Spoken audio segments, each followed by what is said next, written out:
Chicken and egg. Is messaging and storytelling the same thing? Voiceover guy? No, I'm not a chicken or an egg. It really comes down to just because somebody's shouting a message at you, it does not mean that you're going to take any action. Yeah, that's right. And today that's what we're going to break down, is really about why you need to evolve your communications beyond messaging alone. Okay, so first step, message. Yeah, so this is where I start. I prefer to start with messages than with story, and there's a reason for that, and we'll talk to you about it. But messages are often the quickest and easiest thing to get to because we're more familiar with dealing with what are our big messages, key messages are we trying to impart in our audience, but that's not where the story ends. All right, so let's break this down a little bit. What is a message? When you're thinking about your video, what is a message? Look, it's a big headline. It's a big take-home, one-liner that you're really saying in lights. Remember this. But the thing is, if you just do this and, as you said, shout at people, it's not going to work. It's also jazz hands. I don't know. People remember that? Voiceover guy? Jazz hands. I believe they were big in the 90s. No one remembers that. So it's super important that you start with messages. Messages are important, and that you identify what your messages are. I wouldn't go beyond 3 in a short film. That's where we'll start.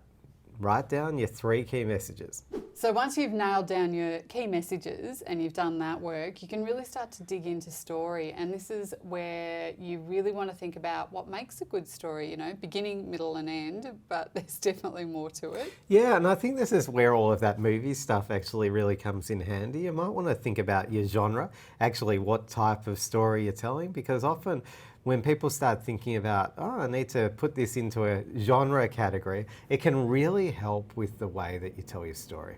And by genres, we're talking, drama, comedy.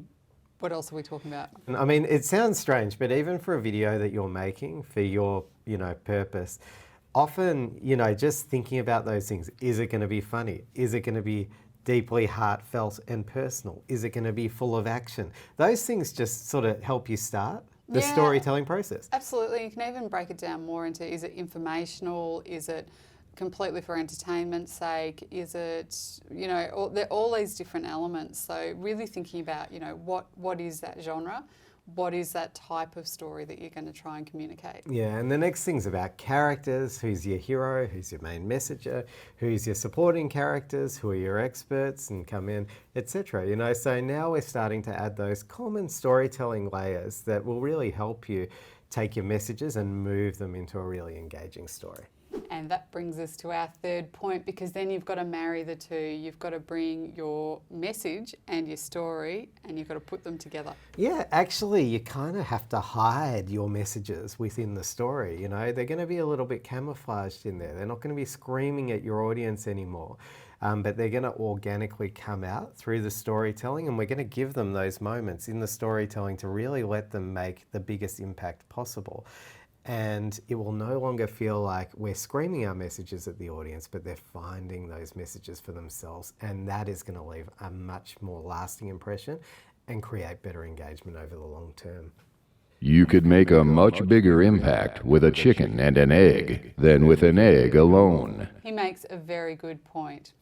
So to recap for you, is messaging and story the same thing? Which came first, the chicken or the egg? I still don't think I know the answer to that, but we are going to run through how we got to this. It is messages. First you're thinking about your message. Then you're thinking about your story, how you're going to craft that story, what genre the story is. And then you're going to bring both of them together and you're going to marry your message and your story into one.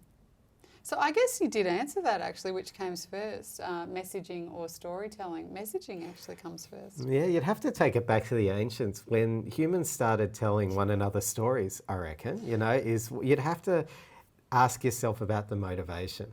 Was that storyteller back in ancient times trying to get a message across and wrapping that up into a story? Or did they just want to tell a great story? I don't know what the answer is, but I think these days most people are starting for message. I did not think we were going to get all philosophical on this, but I guess when we're talking about chicken and egg and which comes first and messaging and storytelling, it was inevitable. You're going back to the start. Right where it went, right back to day dot. Anyway, so if you're having trouble figuring out your story or your messaging, we did a whole episode and it was actually called Do You Struggle with Your Message or Your Positioning? And it was in series 1 and it was episode number 20. So please head over there and check that one out.